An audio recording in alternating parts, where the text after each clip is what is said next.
Film ini berjudul Plane. Film ini menceritakan tentang seorang kapten pesawat yang berhasil menyelamatkan para penumpangnya dari kecelakaan pesawat dan juga para pemberontak. Sebelum lanjut ke filmnya, jangan lupa dukung channel ini dan cara klik tombol subscribe, like, dan share video ini ke teman-teman kalian, supaya channel ini bisa berkembang dan bisa menghibur kalian.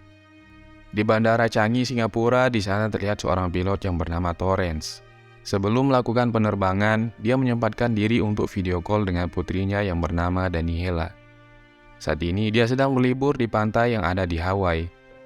Daniela berpesan kepada ayahnya untuk segera pulang karena malam ini adalah malam tahun baru. Torrance pun berjanji akan segera menyusulnya ke sana dan dia tidak akan mengecewakannya. Sebelum melakukan penerbangan, Torrance melakukan pemeriksaan terlebih dahulu. Setelah diperiksa, dia lalu pergi menuju pesawat yang akan dia bawa. Di sana dia sudah ditunggu oleh kopilot yang bernama Dele yang berasal dari Hong Kong. Mereka lalu berkenalan. Tak lama kemudian datanglah manajer maskapai mereka dan menunjukkan kalau penerbangan kali ini mereka akan melewati rute dengan cuaca yang kurang bersahabat. Dikarenakan penumpang mereka hanya berjumlah 14 orang, jadi mereka diharuskan untuk melewati rute tersebut. Dengan pengalaman sebagai seorang pilot profesional, tentunya Torrance sudah biasa melewati cuaca seperti itu dan tidak mempermasalahkannya. Lalu datanglah kepala pramugari yang bernama Bonnie. Dia memperkenalkan dirinya kepada para pilot dan mengatakan jika Torrance saat ini sedang ditunggu oleh seseorang di pintu masuk. Torrance pun segera keluar untuk menemuinya. Ternyata dia ditemui oleh seorang polisi. Polisi itu berniat untuk menumpang bersamanya dengan membawa seorang buronan yang telah melakukan kasus pembunuhan. Dia bernama Louis. Torrance merasa sedikit ragu. Namun karena ini malam tahun baru dan tidak ada penerbangan lagi, akhirnya dengan terpaksa ia pun menyetujui permintaan dari polisi itu. Setelah itu, Torrance memberitahukan hal tersebut kepada pramugari yang lainnya. Dia berpesan agar merahasiakan keberadaan buronan tersebut kepada para penumpang, agar para penumpang yang lainnya tetap merasa nyaman. Kemudian satu persatu penumpang mulai memasuki pesawat. Dalam penerbangan malam tahun baru ini, Torrance akan menerbangkan 14 orang penumpang.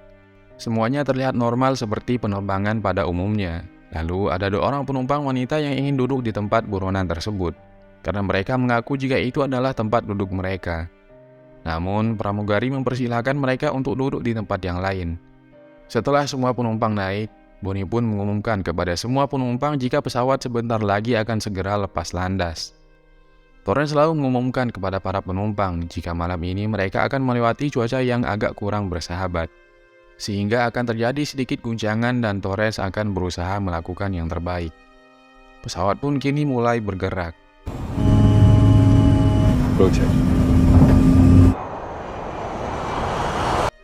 Setelah di udara, pesawat itu lalu diarahkan oleh menara pengawas untuk tetap dalam rute yang sudah ditentukan. Bonnie kemudian mulai membagikan makanan dan minuman kepada para penumpang. Lalu 2 wanita di belakang yang tidak tahu apa-apa ingin berfoto dengan Louis si buronan. Namun tentu saja polisi penjaga melarang mereka untuk mengambil foto. Could you not do that? Di dalam kokpit, Dele memajang foto keluarganya di kemudi pesawat. Torrance yang melihat hal itu pun merasa terharu. Mereka pun mulai bercerita tentang keluarga masing-masing. Torrance kemudian menunjukkan foto putrinya yaitu Daniela kepada Dele. Lalu Dele menanyakan tentang istrinya. Torrance pun mengatakan kalau istrinya sudah meninggal beberapa tahun yang lalu, sehingga yang dia miliki saat ini adalah Daniela putri semata wayangnya. Tak lama kemudian pesawat pun mulai memasuki cuaca buruk tersebut. Radar pun mulai berbunyi dan lampu sabuk pengaman tak lupa dinyalakan oleh pilot. Mereka kemudian menghubungi menara pengawas untuk naik menuju ketinggian 4.000 kaki. Namun sayangnya komunikasi di sana tidak terlalu bagus. Dan tiba-tiba saja pesawat bergetar hebat. Level of 40,000.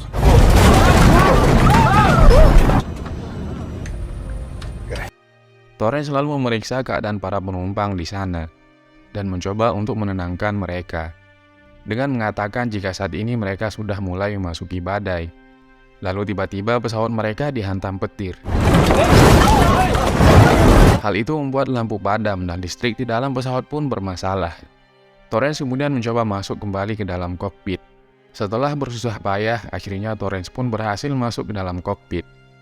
Dia kemudian mencoba menghubungi menara pengawas, namun sayangnya tidak ada jawaban. Dele pun mulai menyadari jika semua listrik di dalam pesawat saat ini sudah mati total. Bahkan radar dan alat komunikasi pun menjadi terputus akibat sambaran petir tadi. Kini pesawat tersebut harus dikendalikan secara manual, dan untungnya kedua mesin pesawat masih berfungsi dengan baik. Namun sayangnya mesin pesawat tersebut hanya bisa bertahan selama 10 menit. Sebelum baterai cadangan yang ada di dalam pesawat itu mati, Dele mencoba menghidupkannya, dan Torres akan segera mendaratkan pesawat. Mereka lalu mendapatkan informasi kalau saat ini mereka sedang melewati negara Filipina. Guncangan pun semakin menjadi-jadi karena badai yang belum juga berhenti. Mereka lalu kembali mencoba menghubungi menara pengawas, namun sayangnya tidak ada jawaban sama sekali. Bonnie kemudian mengumumkan kepada semua penumpang untuk mengencangkan sabuk pengamannya. Si polisi terlihat sedang mengetik pesan untuk seseorang, namun tiba-tiba saja HP-nya terjatuh akibat goncangan yang terjadi. Dia lalu mencoba untuk mengambilnya dengan melepaskan sabuk pengamannya. Seorang pramugari juga sempat melepaskan sabuk pengamannya untuk menyuruh polisi itu duduk. Namun sayangnya saat itu juga pesawat mengalami getaran yang sangat hebat, sehingga membuat si polisi dan pramugari itu pun terlempar dan tewas saat itu juga.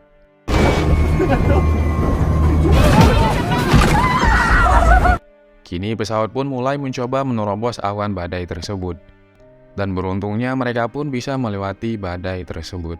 Dan pesawat pun kembali berjalan dengan mulus. Namun masalah baru kembali datang, karena Torres mengendalikan pesawatnya tanpa arah. Sehingga ia menyuruh Bonnie untuk mengumumkan kepada para penumpang kalau mereka harus mengencangkan sabuk pengaman lagi untuk pendaratan darurat.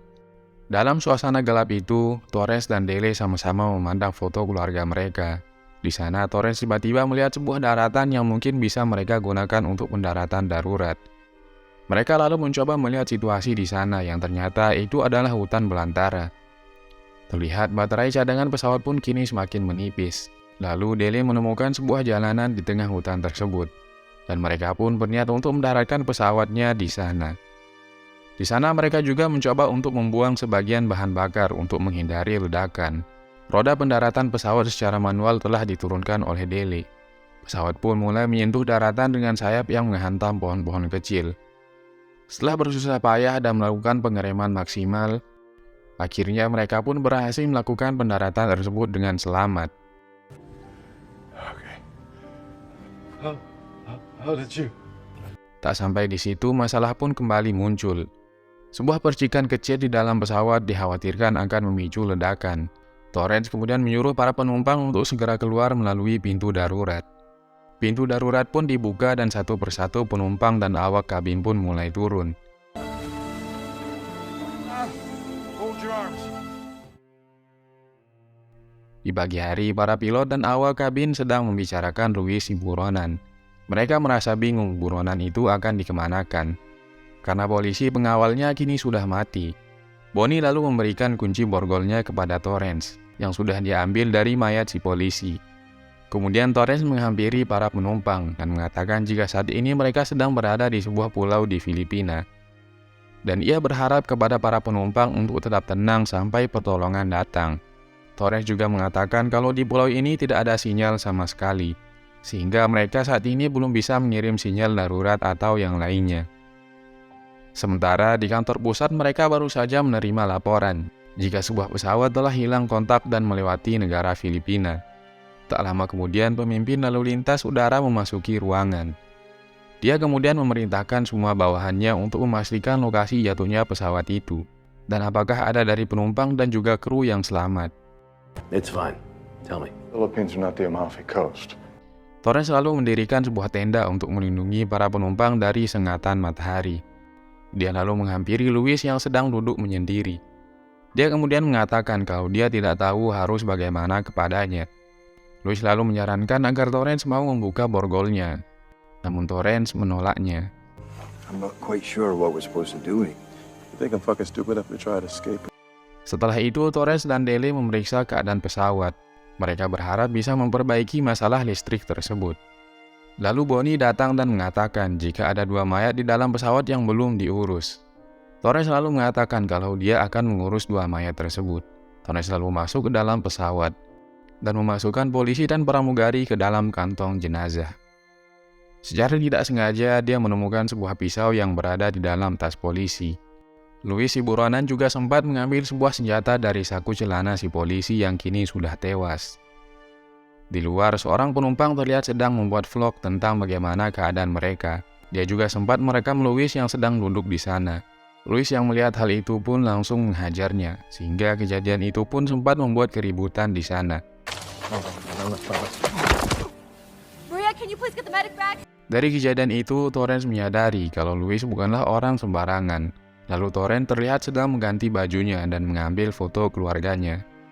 Kemudian Torrance memberitahukan kepada semuanya jika semalam ia sempat melihat sebuah pemukiman sebelum mendarat di tempat itu, sehingga dia akan berusaha untuk pergi ke tempat tersebut untuk mencari bantuan.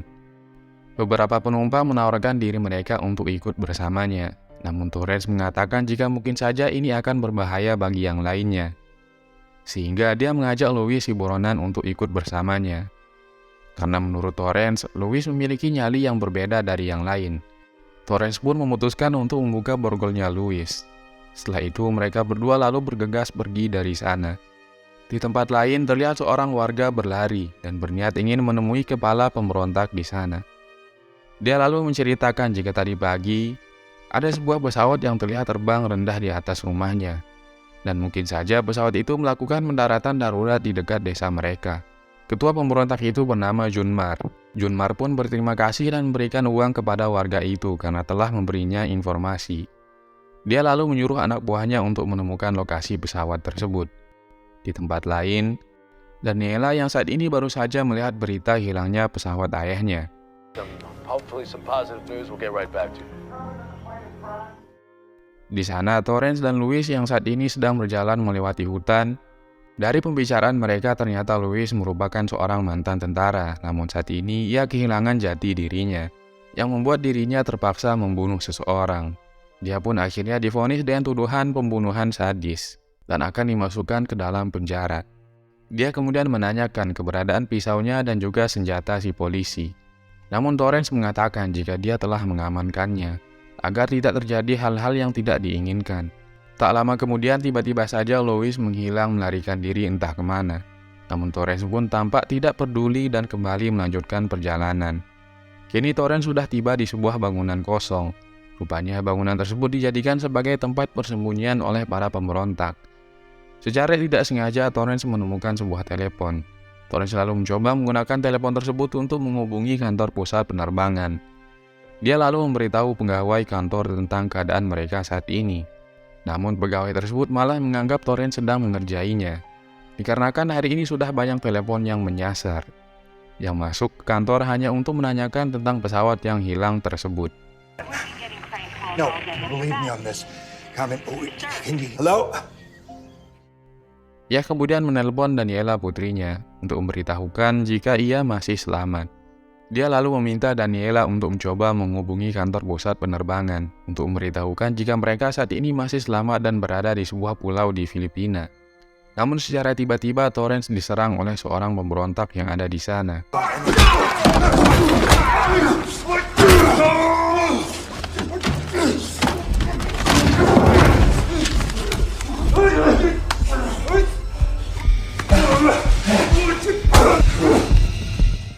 Setelah lama bertarung, akhirnya Torrance berhasil melumpuhkan orang tersebut. Namun tak sampai di sana, tiba-tiba saja dia mendengar suara tembakan dari luar.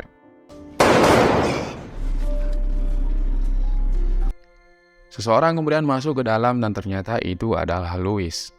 Louis lalu memberikan Torrance air minum dan mengajaknya untuk segera pergi dari sana. Dia juga memberikan Louis sebuah senjata yang akan dia gunakan untuk berjaga-jaga. Mereka pun kemudian pergi dari sana. Sesampainya di bawah, Torrance menemukan sebuah ruangan aneh. Dia pun memanggil Louis untuk masuk ke sana. Setelah masuk, mereka menemukan sebuah kamera yang menghadap ke sebuah tembok. Ternyata ruangan tersebut digunakan oleh para pemberontak untuk mengeksekusi sang raja. Torrance juga menemukan beberapa paspor di sana. Kemudian Louis mencoba menyalakan kamera itu dan menemukan sebuah rekaman video. Dalam rekaman itu, seorang wanita mengatakan jika mereka saat ini sedang disandera oleh pemberontak Filipina. Dan jika pemerintah negara asalnya tidak memberikan uang tebusan, maka mereka semua akan dibunuh. Menyadari akan hal itu, Torres pun berniat untuk kembali kepada para penumpangnya, karena sudah bisa dipastikan jika para pemberontak tersebut akan menuju ke sana. Torres dan Luis lalu bergegas menuju tempat pesawat tersebut. Di kantor pusat penerbangan, kini mereka sudah mendapatkan informasi jika pesawat tersebut telah mendarat dengan selamat. Mereka juga mengetahui jika pulau tempat mereka mendarat dihuni oleh para pemberontak, sehingga mereka mengarahkan beberapa pasukan khusus untuk diterjunkan di sana. Mereka juga membawa sejumlah uang untuk berjaga-jaga sebagai tebusan apabila nanti para pemberontak itu menyandera para penumpang. Sementara di pesawat, Dele yang sedang mencoba memperbaiki pesawat akhirnya berhasil memperbaiki sistem listrik pesawat. Tak lama kemudian beberapa mobil datang menghampiri mereka. Mereka terlihat sangat senang karena mereka mengira kalau itu adalah mobil penyelamat. Setelah turun dari mobil, para pemberontak itu pun menembakkan senjata ke udara.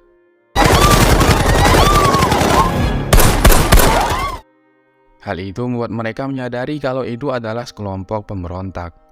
Kini Luis dan juga Torres baru saja tiba di sana. Namun Luis memberi saran agar Torres tetap bersembunyi, karena mereka sangatlah berbahaya. Lalu salah satu dari mereka meminta daftar penumpang pesawat, dan dengan terpaksa Bonnie pun memberikan mereka daftar penumpang tersebut. Mereka lalu menanyakan di mana Kapten Torres. Dele lalu mengatakan yang sebenarnya, kalau Torres saat ini sedang pergi mencari bantuan ke tengah hutan. Tiba-tiba salah satu penumpang berteriak dan mencoba melarikan diri. Namun akhirnya penumpang itu ditembak hingga tewas.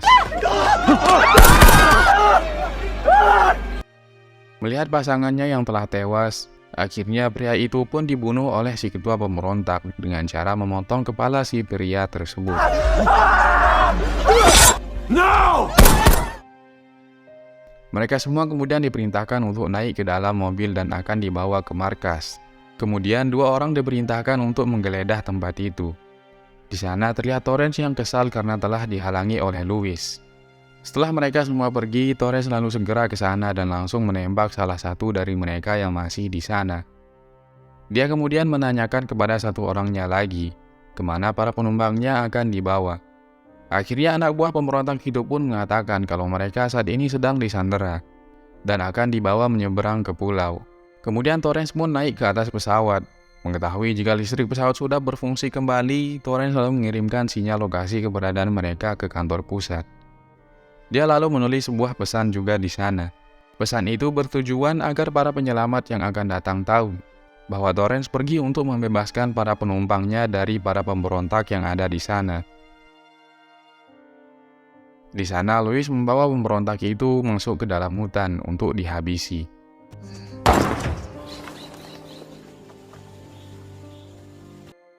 Setelah menghabisinya, mereka lalu segera pergi dari sana.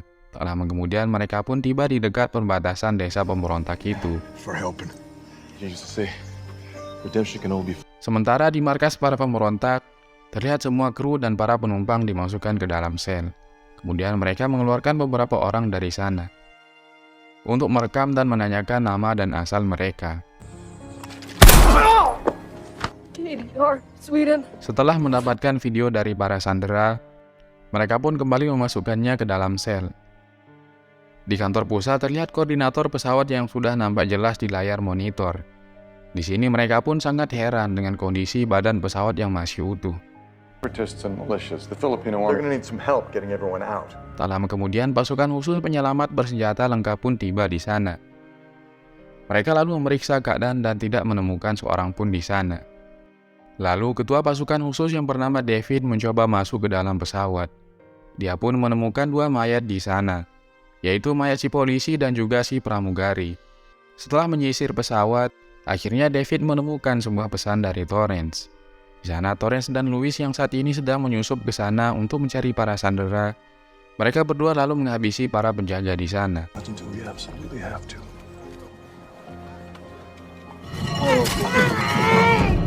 Luis yang merupakan seorang mantan tentara pun nampak sangat berpengalaman dalam melakukan aksinya. Untuk menghindari suara tembakan, Luis menggunakan palu besi untuk menghabisi mereka.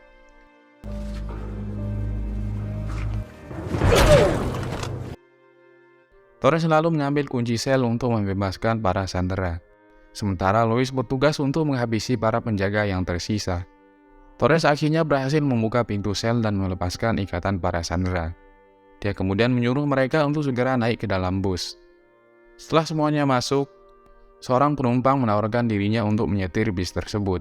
Lalu Louis mengatakan jika di tengah jalan ada beberapa orang pemberontak yang sedang berjaga, sehingga tidak mungkin mereka bisa melewati jalan itu. Torrance lalu mengatakan kalau dia akan mencoba mengalihkan perhatian mereka. Setelah mereka teralihkan, dia akan memerintahkan Louis dan para penumpang untuk segera pergi dari sana. Torrance pun kini menyerahkan dirinya kepada para pemberontak. Kapten Torrance. Tak lama kemudian, Junmar, sang ketua pemberontak pun datang menghampirinya. Tanpa basa-basi, ia pun menyuruh anak buahnya untuk menghajar Torrance. Tell me, do what you say.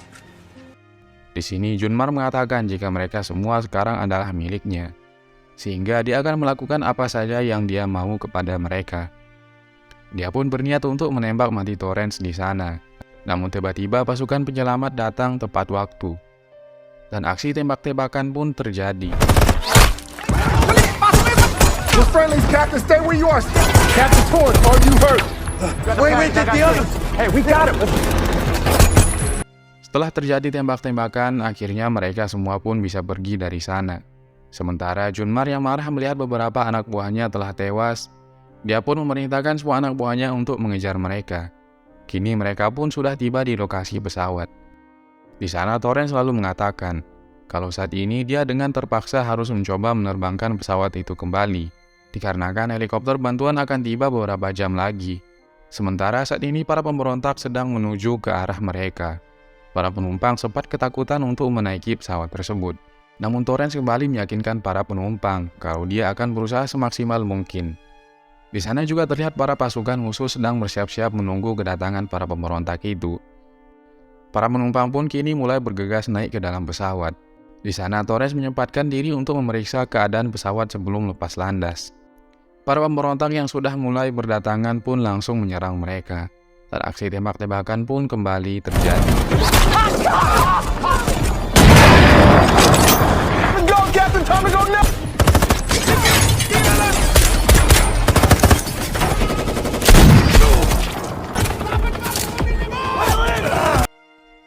Lalu Torrance menemui Louis dan mengajaknya untuk naik ke dalam pesawat. Namun Louis yang merupakan seorang buronan pun tidak mau ikut dengannya. Torrance selalu mencoba berlari. Namun sayang, dia terkena tembakan tepat di kakinya. Torrance selalu memaksakan dirinya untuk tetap masuk ke dalam pesawat. Kini pesawat pun sudah siap untuk lepas landas. Sementara Louis yang sudah kehabisan peluru meminta peluru kepada David. David lalu menyuruhnya untuk mengambil peluru di dalam tas. Secara tidak sengaja, Louis malah membuka tas yang berisi sejumlah uang yang dibawa tadi. Dia pun berniat untuk mengambil uang itu. David kemudian menyuruh Louis untuk segera naik ke dalam pesawat. Namun bukannya naik, dia malah kabur membawa uang tersebut. Karena tidak ada waktu, David pun akhirnya naik ke dalam pesawat dan membiarkan Louis membawa uang itu. Sebelum lepas landas, Junmar dan anak buahnya pun mengejar pesawat itu dan mencoba untuk menembaknya. Namun dari jarak jauh, Louis menembak anak buahnya itu sehingga tembakan roket itu pun meleset.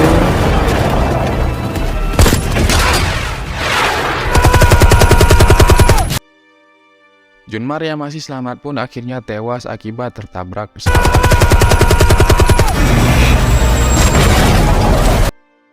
Tak lama kemudian para pemberontak yang lainnya pun datang dan mencoba menembak pesawat itu. Lalu Louis yang sudah mendapatkan uangnya pun segera masuk ke dalam hutan. Sementara di dalam pesawat lagi-lagi Torrance mengalami masalah, di mana daya dorong dari pesawatnya tidak maksimal akibat terkena tembakan tadi. Pesawat itu pun hampir saja menabrak gunung, namun beruntungnya Torrance masih bisa mengendalikan pesawatnya. Tak berhenti sampai di sana, kini salah satu mesin bagian kanan pesawat itu mengalami kerusakan. Torrance selalu mencoba mencari bandara terdekat untuk melakukan pendaratan darurat. Tak jauh dari pulau itu, Torrance melihat sebuah bandara kecil. Dengan sisa-sisa kekuatannya, pesawat itu pun berhasil menyentuh landasan. Namun dengan kondisi rem yang rusak, mereka pun kesulitan mengendalikannya.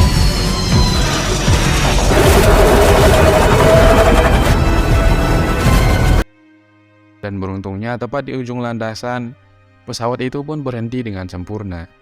Akhirnya mereka pun berhasil selamat, baik itu dari kecelakaan maupun dari para pemberontak. Ambulans dan para medis pun segera berdatangan untuk mengevakuasi mereka. Setelah kejadian itu, para penumpang pun bertepuk tangan untuk Torrance, karena Torrance telah berhasil menyelamatkan mereka. Para kru yang lain juga sangat berterima kasih kepada Torrance, yang berhasil menjadi seorang kapten dan pemimpin yang hebat. Torrance lalu keluar dan langsung menelpon putrinya, dan mengatakan kalau dia dan para penumpang yang lainnya berhasil selamat. Film pun berakhir.